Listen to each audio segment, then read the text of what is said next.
नमस्कार, कैसे हैं आप लोग। उम्मीद करता हूं कि आप लोग बहुत बेहतर होंगे। एसएससी एमटीएस 2024 वाले जो एस्पिरेंट हैं उनके लिए बहुत बड़ी अपडेट है।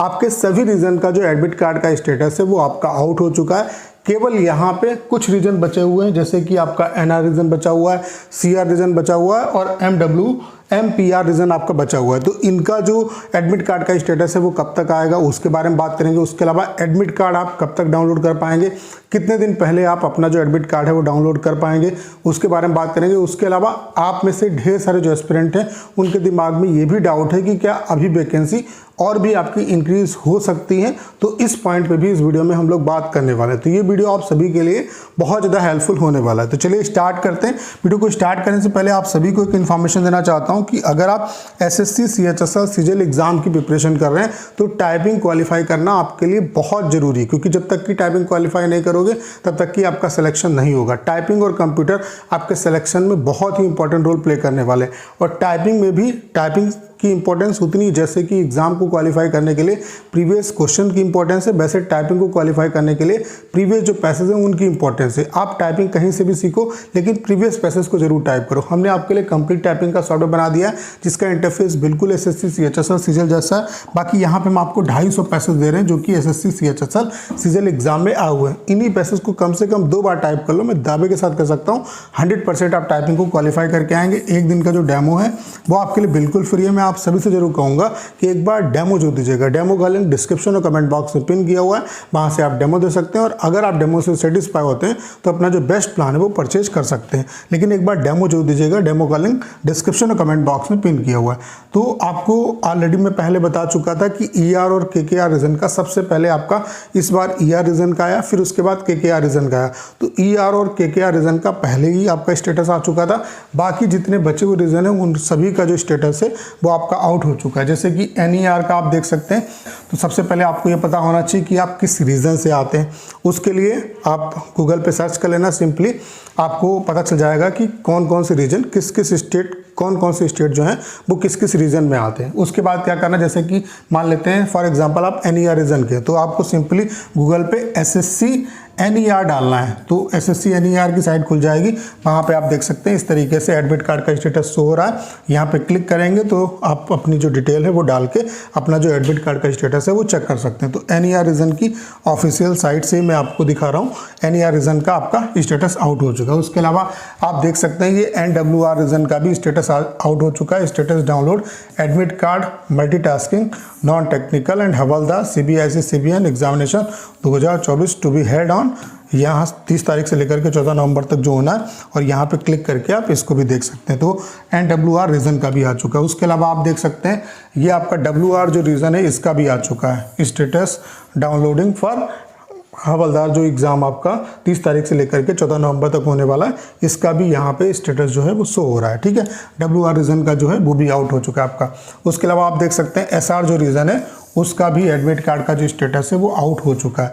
सिंपली कैसे देखना है, जैसे कि एसएससी आप एसआर रीजन के हैं तो एसएससी एसआर आपको डालना है। तो इस तरीके से खुल जाएगा। यहाँ पे इस पर क्लिक करके आप अपनी डिटेल डाल के अपना जो एडमिट कार्ड का स्टेटस है वो देख सकते हैं।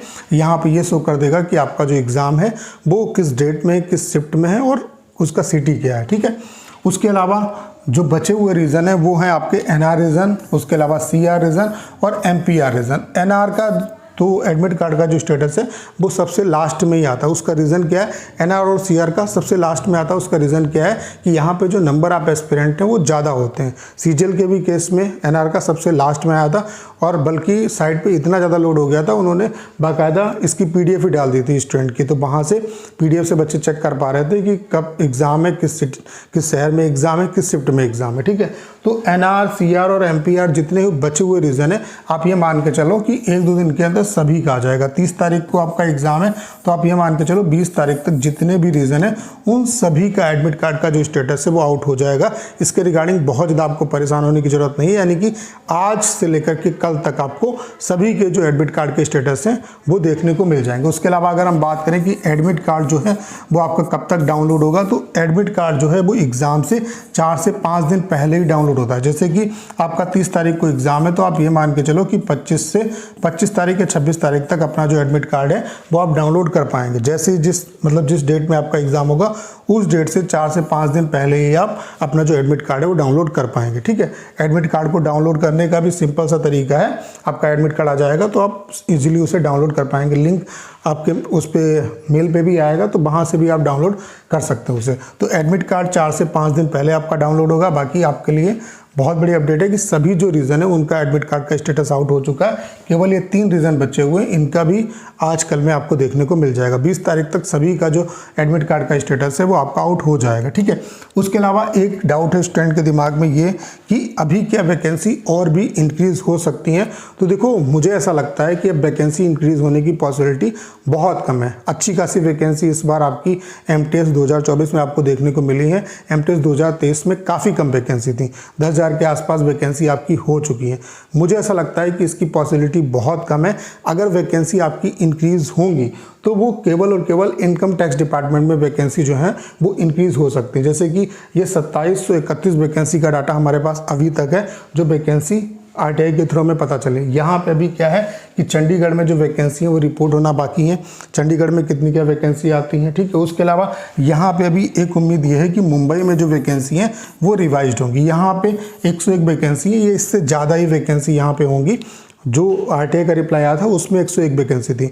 तो वैकेंसी यहाँ पे अगर बढ़ेगी, देखो पहली बात तो ये है कि बढ़ने की जो पॉसिबिलिटी है वो बहुत कम है, क्योंकि वैकेंसी ऑलरेडी जितनी बढ़नी थी उतनी बढ़ चुकी। अगर वैकेंसी बढ़ेगी तो वो केवल और केवल MTS में बढ़ेगी, हवलदार में वैकेंसी नहीं बढ़ेगी। और MTS में भी अगर बढ़ेगी तो वो इनकम टैक्स डिपार्टमेंट में वैकेंसी बढ़ेगी, बाकी अदर जगह में वैकेंसी बढ़ने का स्कोप नहीं है। तो आप ये मान के चलो वैकेंसी बढ़ने की पॉसिबिलिटी अब बहुत कम है। ऑलरेडी इतनी अच्छी खासी वैकेंसी है आपके लिए। अगर वैकेंसी बढ़ेगी तो वो केवल MTS में बढ़ेगी, और MTS में भी इनकम टैक्स डिपार्टमेंट में वैकेंसी आपकी बढ़ सकती। तो आपको इस क्वेश्चन का भी आंसर मिल गया होगा। तो अच्छे तरीके से प्रिपरेशन करिए, जो बचा हुआ टाइम है इसे अच्छे तरीके से यूटिलाइज करिए। सेक्शनल मॉक आप अच्छे तरीके से, मतलब एक दिन में आप 2-2, 4-4 सेक्शनल मॉक दीजिए। उसके अलावा रिवीजन पे फोकस करिए और इस चीज़ को अपने दिमाग से निकाल दो कि इतने लोगों ने फॉर्म भरा है, ठीक है, इतना कंपटीशन है, इतनी हाई कट ऑफ जाती, कोई नंबर अपने दिमाग में मत रखो। बस ये सोच के जाना एग्ज़ाम में, एग्ज़ाम जब दे रहे होगे तो ये सोच के एग्ज़ाम देना कि मुझे अपना बेस्ट देना है, नंबर पे फोकस नहीं करना है, मुझे अपना बेस्ट देना है। उसके अलावा जो सेशन 1 है उसकी भी इंपॉर्टेंस है, उसमें जो दोनों सब्जेक्ट हैं आपका रीजनिंग और मैथ्स, इन दोनों में अपना 100% देना। ऐसा नहीं करना आपको कि केवल आपने मैथ्स अटैम्प्ट किया, रीजनिंग छोड़ दिया, रीजनिंग अटैम्प्ट किया, मैथ्स छोड़ दिया, ऐसा आपको नहीं करना। क्योंकि जब सेशन 2 में मार्क्स सेम होंगे तो सेशन 1 के बेस पे भी आपका सिलेक्शन होता है, यहाँ पे भी रूल कहता है आपका। तो सेशन 1 को भी आप अच्छे तरीके से उसमें जितना आप कर सकते हो उतना करिए, क्योंकि वहाँ पे नेगेटिव मार्किंग नहीं है। तो अपना बेस्ट वहाँ पे देने का प्रयास करना है। बाकी जो ओवरऑल आपकी मेरिट बनेगी वो सेशन 2 के बेसिस पे बनने वाली, तो उसमें तो आपको अपना मैक्सिमम आउटपुट देना है। बाकी किसी नंबर को अपने दिमाग में नहीं रखना है, बस ये सोच के पेपर देना है कि मुझे अपना बेस्ट देना है। ठीक है, तो उम्मीद करता हूँ आपके जितने भी डाउट हैं वो क्लियर हो पाए होंगे। बाकी अगर आप SSC CHSL CGL एग्जाम की प्रिपरेशन कर रहे हैं तो टाइपिंग की भी प्रिपरेशन साथ ही साथ स्टार्ट कर दो। और टाइपिंग में प्रीवियस जो पैसेज हैं उनकी इंपॉर्टेंस बहुत ज़्यादा है। आप टाइपिंग कहीं से भी सीखो, इससे कोई फ़र्क नहीं पड़ता, लेकिन ये जो पैसेज हैं इनको कम से कम 2 से 3 बार जरूर रिपीट कर लेना। मैं दावे के साथ कह सकता हूँ 100% आप टाइपिंग को क्वालिफाई करके आएंगे। एक दिन का जो डेमो है वो आपके लिए बिल्कुल फ्री है। मैं आप सभी से जरूर कहूँगा एक बार डेमो जो दीजिएगा। डेमो का लिंक डिस्क्रिप्शन और कमेंट बॉक्स में पिन किया हुआ है, वहाँ से आप डेमो दे सकते हैं। और अगर आप डेमो से सेटिस्फाई होते हैं तो अपना जो बेस्ट प्लान है वो परचेज कर सकते हैं। उम्मीद करता हूँ सारी जानकारी आप बहुत अच्छे तरीके से समझ पाए होंगे। करना क्या है, इस वीडियो को 10 शेयर करना है। उसके अलावा अगर आप चैनल पर नए हैं और आपने अभी तक इसे सब्सक्राइब नहीं किया है तो प्लीज़ चैनल को सब्सक्राइब करना मत भूलिएगा।